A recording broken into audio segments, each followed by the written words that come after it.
Sur les quais de la Nouvelle-Orléans, des tonnes de maïs pourrissent sous des bâches déchirées, tandis que Donald Trump fait irruption lors d'une conférence de presse, accusant la Chine, le Mexique et même l'OMC de lui voler le cœur agricole des États-Unis. Ce qui semblait être une simple chute des prix se transforme en un tremblement de terre qui secoue les contrats, fait s'effondrer les marchés et force les agriculteurs à vendre aux enchères leurs tracteurs ou à conduire pour Uber afin de survivre. Cependant, pendant que la ceinture agricole saigne, le Canada exécute un mouvement silencieux qui en fait le nouveau roi du grain. Comment a-t-il réussi ce coup inattendu ? Partie 1, l'explosion, rejet historique et détonation politique.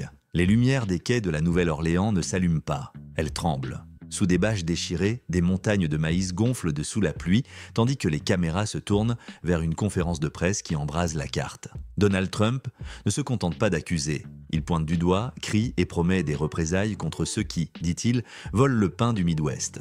Pourtant, ce qui explose n'est pas seulement un discours, c'est tout un système. Car pendant que les barges remontent le fleuve vide d'avenir, un autre pays occupe le vide avec précision et signe des contrats qui réorganisent la nourriture, le pouvoir et le prix à la table. Et le jeu s'inverse. Celui qui saura tracer chaque grain dominera le commerce, la diplomatie et la prochaine décennie de l'alimentation. Cependant, avant de mesurer l'ampleur du changement, il faut entendre le fracas. Sur les quais, les procès-verbaux de retour s'empilent comme des briques humides et les agents signent d'un air fatigué tandis que 2 millions de tonnes retournent à leur point d'origine. En conséquence, des contrats qui semblaient hier inviolables se dissolvent dans l'air et la confiance plonge plus vite que les barges vides qui remontent le fleuve. Pendant ce temps, les dockers observent en silence le retour du grain, comme si le Mississippi était devenu un tapis roulant de pertes. D'un autre côté, à la Maison-Blanche, la scène devient théâtrale. Donald Trump fait irruption brandissant des feuilles, accuse la Chine, le Mexique et l'OMC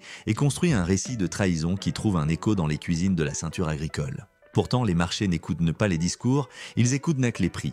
À Chicago, le boisseau tombe à 3,45 $ et continue de baisser, ce que beaucoup n'avaient pas vu venir. En conséquence de cette chute, les traders regardent le tableau teinté de rouge et appellent leurs clients pour recommander des couvertures urgentes. Cependant, ce qui surprend le plus, c'est que le coup ne vient pas seulement de la vente forcée, mais de la rupture de la réputation. Car soudain, envoyer du maïs de Louisiane à Shanghai devient plus coûteux à cause d'une mesure quasi inédite depuis la guerre. Un péage pour chaque navire battant pavillon chinois qui traverse le Golfe. En conséquence, les compagnies maritimes augmentent leurs tarifs de 1,25 fois pour compenser ce coût. Donc, la route qui avant favorisait la Nouvelle-Orléans rivalise désormais à armes égales avec Vancouver. Pendant ce temps, le Canada sourit sans le dire. Si le coût est similaire, c'est la réputation qui décide et l'étiquette d'origine pèse plus que chaque centime économisé sur le fret. Cependant, le coup le plus dur ne plonge pas dans l'océan, mais dans le papier. Le Service fédéral d'inspection des grains signe la directive 9180.40 et, d'un simple geste administratif, le test multirésidu passe de 57 à 81 $. En conséquence directe, chaque lot doit supporter un surcoût et un rapport impeccable ou risquer de rester bloqué en plein océan. Pourtant, le plus grand dommage n'est pas comptable, il est symbolique. Le maïs américain commence à voyager avec l'étiquette de paria, marquée par les pesticides et les soupçons qui courent plus vite que tout démenti. D'autre part, ce mot ne vient pas d'un bureaucrate. Il vient de l'acheteur qui change de fournisseur sans regarder en arrière. Pendant ce temps, dans l'Iowa et l'Illinois, la réalité s'abat sur des familles qui travaillent la même terre depuis des générations. Un agriculteur du comté de Shelby fait les comptes et conclut que laisser pourrir l'épi coûte moins cher que de le récolter. Un autre, à Decatur, affiche la photo de son John Deere 660 à vendre pour payer la scolarité de sa fille. Pourtant, la banque n'est pas sentimentale. Les avis de retard arrivent avec la ponctualité de l'hiver. En conséquence de cette pression, la vie se réduit entre les quarts de travail et les silences. À Des Moines, un agriculteur échange sa veste de travail contre une chemise empruntée et conduit pour Uber jusqu'à l'aéroport. Il écoute les touristes débattre du prix de l'éthanol et se tait, car la saisie judiciaire menace sa grange. Pendant ce temps, les villages réduisent leurs dépenses, les restaurants ferment plus tôt et les chauffages sont coupés en milieu d'après-midi. La crise cesse d'être un graphique à la télévision pour devenir un itinéraire de survie à travers des cafés vides et des stations-service sans file d'attente. Pourtant, la reconfiguration ne se limite pas à l'économie domestique. Avec le péage en place et des inspections plus coûteuses, la donne logistique favorise celui qui offre la route la plus propre et la paperasserie la plus simple. Par ailleurs, Vancouver devient un miroir et une menace. Si le coût pour atteindre le Pacifique depuis le nord est le même, le sud perd son privilège historique. Pourtant, ce n'est pas seulement l'océan qui dicte le résultat. C'est la somme des perceptions, des sauts, des signatures et des petites lignes dans chaque contrat qui transforme un silo débordant en marchandise invendable. En conséquence de ce tourbillon, les bulletins d'information répètent un chiffre qui glace le sang dans la ceinture agricole, 3,45 $ le boisseau, et ça continue de baisser. Pourtant, derrière ce chiffre bat une question plus dure. Combien de temps une ferme peut-elle tenir avec cette marge ? Les cours de ferme se remplissent de machines alignées comme des soldats défatigués, chaque unité avec son histoire et un prix que personne ne veut payer. Pourtant, la récolte grandit, indomptable, indifférente aux cotations et aux groupes de réflexion, la biologie n'obéit pas aux communiqués. Ce que beaucoup n'avaient pas vu venir, c'est que, pendant que les micros s'enflamment, les appels refroidissent. Les acheteurs internationaux, saturés de titres sur les résidus et les conflits, cessent de poser des questions et signent une tailleur. Pourtant, le scénario ne s'arrête pas là, car toute artère a un cœur, et le cœur du maïs bat dans le fleuve qui le transporte et les écluses qui le régulent. Si le maïs ne circule pas, qu'est-ce qui d'autre est bloqué? Regardons le cœur logistique. Partie 2. Hémorragie logistique et réglementaire. Le Mississippi s'arrête, le monde tourne. L'aube sur le golfe n'apporte pas de soulagement, mais une file d'attente. Face à l'embouchure, 180 navires attendent en file indienne, prêtes plantées dans la brume, moteurs au ralenti, consommant du gasoil sans avancer d'un pouce. Cependant, ce qui ressemble à une simple congestion est en réalité un rapport médical du système. Le Mississippi bat 16% en dessous de son rythme historique et chaque heure d'attente coûte des milliers de dollars que personne ne récupère. En conséquence, le fleuve qui fut pendant un siècle l'autoroute de la grange américaine devient un goulot d'étranglement qui sert marge, contrat et patience. Pendant ce temps, à l'intérieur des terres, les silos débordent jusqu'au bord et l'odeur aigre de l'humidité annonce des pertes avant même que les comptables allument leur ordinateur. Par ailleurs, sur les toits en tôle de Galesburg, des corbeaux picorent des épis orphelins, comme si la nature essayait de ranger l'inventaire que la logistique ne peut déplacer. Pourtant, la donnée qui fait mal n'est pas dictée par un oiseau, mais par une arithmétique implacable. Pour chaque jour sans sortie vers la mer, la valeur du grain baisse d'1 centime et la dette augmente d'1 centime. À cause de ce déséquilibre, l'âcre génère plus de nervosité que de richesse. Ce que beaucoup n'ont pas vu venir, c'est que la pluie ne mouille pas seulement, elle détruit les routes. L'interminable rideau transforme les talus en boue, la boue emporte les grains détachés, les grains gonflent et éclatent. Cependant, le coût esthétique n'a que la prémisse du coût financier. Car chaque lot ruiné n'est pas seulement de la nourriture perdue, c'est un crédit qui se renchérit et une assurance qui ne répond plus. En conséquence, les responsables d'entrepôts ordonnent de fermer les vannes et de refuser les livraisons, et les champs se retrouvent avec des épis que personne ne veut recevoir. Pendant ce temps, dans les couloirs de la réglementation, les pièces tombent avec une précision chirurgicale. Le Mexique signe un décret bref et dévastateur, interdiction d'importer du maïs transgénique. Par ailleurs, l'onde de choc traverse le Pacifique comme un courriel qui ne nécessite pas de traduction. Le Japon met à jour ses cahiers des charges avec une traçabilité millimétrée et une empreinte carbone stricte, tandis que Bruxelles durcit les labels verts qui excluent toute trace de glyphosate. Pourtant, il ne s'agit pas d'une croisade morale, mais d'une comptabilité des risques. Moins de scandales, moins d'amendes, moins de surprises en une. En conséquence de ce nouveau régime, l'étiquette devient plus précieuse que le grain. En pratique, la même tonne peut valoir plus ou moins selon qu'elle raconte son histoire avec précision ou avec des lacunes. Pourtant, les États-Unis arrivent avec des vides que le marché ne tolère plus. Et le soupçon pèse autant que le produit. Par ailleurs, le Canada offre des passeports parfaits, mais nous en parlerons plus tard. Pour l'instant, le Sud se noie dans une paperasserie interminable et dans des inspections qui ralentissent jusqu'au soupir. Pendant ce temps, l'impact social ne tient plus sur une carte, mais dans une caisse enregistreuse. Sur l'autoroute 74 en Illinois, les stations-service affichent des pompes sans queue et des établissements qui éteignent leur lumière prématurément. En conséquence, le restaurant voisin avance l'heure de fermeture et les tables en formica reflètent un néon vide. Pourtant, le terme qui circule dans la presse locale sonne comme de la science-fiction et décrit la réalité avec une précision cruelle. Économie zombie, magasins ouverts et flux de trésorerie évaporés. Par ailleurs, la chaîne énergétique ressent le coup dans sa propre colonne vertébrale. 25 usines d'éthanol baissent leurs rideaux ou entrent en hibernation et 10 milliards de gallons de capacité restent congelés dans un présent qui ne démarre pas. Pourtant, chaque turbine arrêtée n'est pas seulement de l'électricité perdue. C'est un camion qui ne se charge pas, c'est un poste qui ne se paie pas, c'est une ville qui perd son battement nocturne. En conséquence, les transporteurs réajustent leurs itinéraires, les ateliers manquent d'armes de facture et les municipalités reviennent sur leur budget avec des ciseaux trop aiguisés. Pendant ce temps, le coût humain dépasse la comptabilité publique. L'annonce de la suppression de 133 millions de repas scolaires tombe comme une pierre dans la cour des écoles primaires et les directions testent des semaines de 3 jours en présentiel pour équilibrer chauffage et transport. Par ailleurs, les bus rallongent de leur trajet pour économiser du carburant et les cantines scolaires remplacent les menus par des versions moins coûteuses qui n'enthousiasment ni ne nourrissent autant. Pourtant, personne ne sonne les grandes alarmes car l'austérité des petites villes ne crie pas, elle résiste en silence. En conséquence de cette saturation, les ports du Sud appliquent des contrôles de biosécurité à la vitesse d'un sablier. Les certificats de pesticides s'amoncellent dans des laboratoires saturés et les techniciens confessent que les échantillons s'empilent comme des lettres sans destination. Pourtant, quand enfin arrive un feu vert, l'acheteur a déjà signé ailleurs. Par ailleurs, le bureau qui la semaine dernière demandait 2 navires depuis le Golfe ferme aujourd'hui la commande avec Vancouver ou Santos et le quai qui attendait la fête ne reçoit que l'écho. Pendant ce temps, le fleuve montre ses cicatrices à l'œil nu.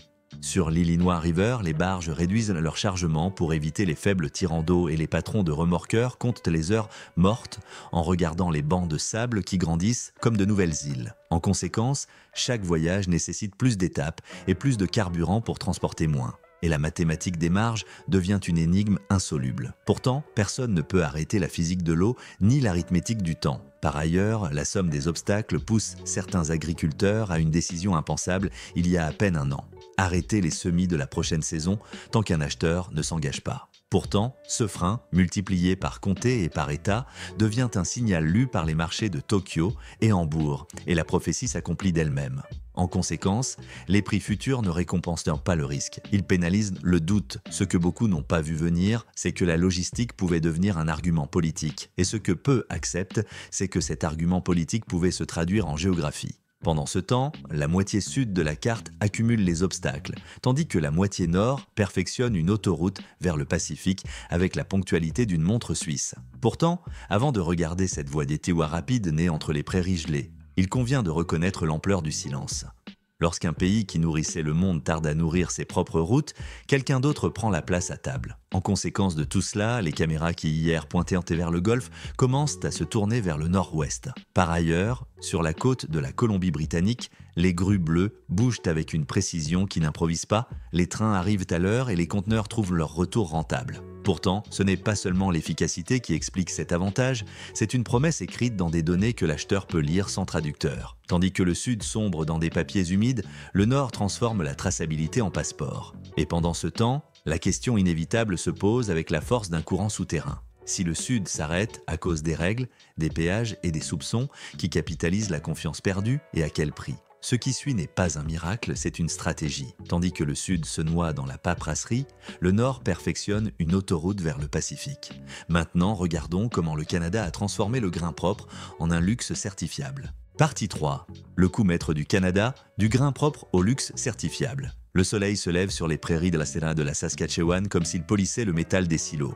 Pourtant, ce qui brille vraiment, ce n'est pas le grain, c'est la méthode. Les premiers trains s'alignent avec une ponctualité qui semble chorégraphiée et chaque trémie rouge se ferme avec un sceau qui n'est pas de l'encre, mais une promesse. Car désormais, chaque lot voyage avec un passeport numérique appelé Ray Trace qui raconte sa biographie complète depuis le sillon d'origine jusqu'à la température supportée dans le silo intermédiaire.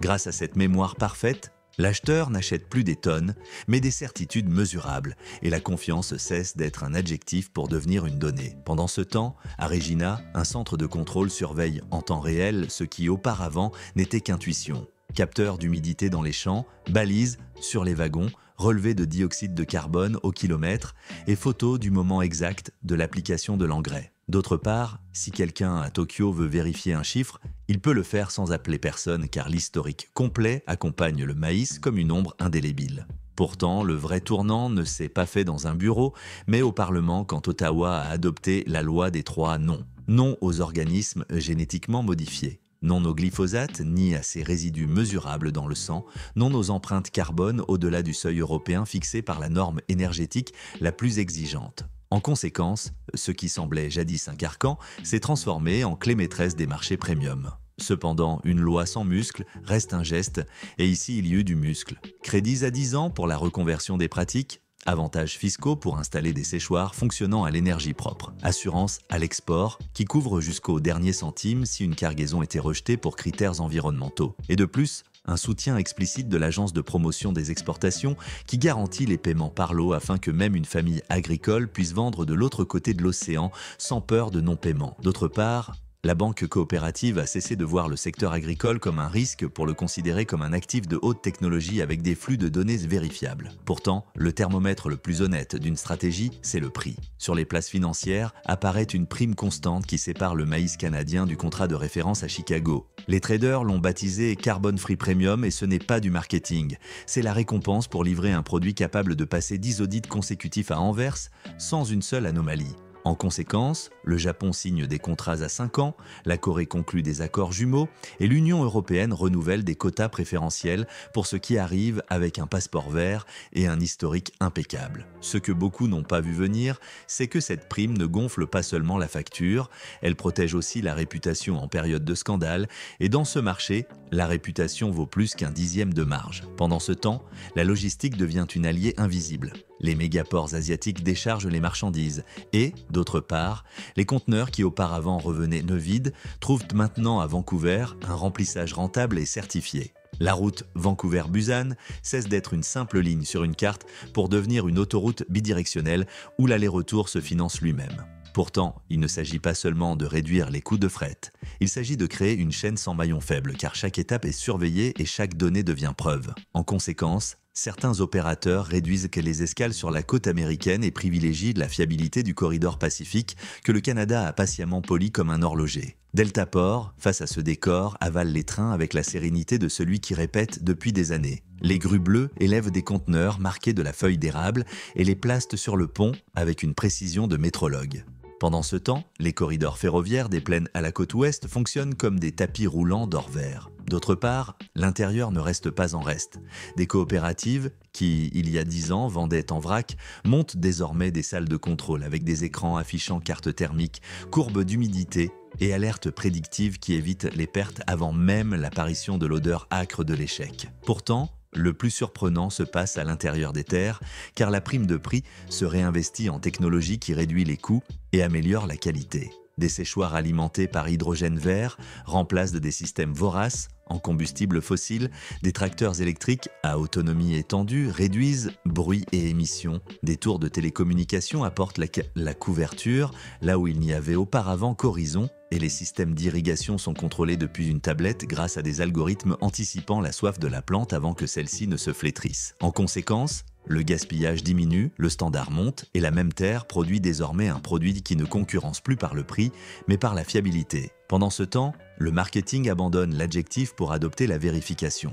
À Osaka, un fabricant d'aliments pour animaux affiche sur son site 3 mots résumant l'avantage comme un mantra technologique. 0 OGM, 0 glyphosate, 0 doute. D'autre part, sous le sceau apparaît une carte du Canada en vert, un lien ouvrant le dossier du lot et une photo de l'agriculteur ayant semé la parcelle. Pourtant, ce qui semble un détail esthétique est la pierre angulaire du commerce, car l'acheteur final n'achète plus de la nourriture, mais une histoire traçable qui le protège des audits, sanctions et couvertures intempestives. En conséquence, la direction approuve sans hésiter les surcoûts, car chaque dollar supplémentaire économise 10 en risques invisibles. Partie 4. Effet domino et croisée finale des États-Unis. Réforme ou irrélévance. Le fracas du maïs résonne encore quand la deuxième vague frappe avec la précision d'un métronome.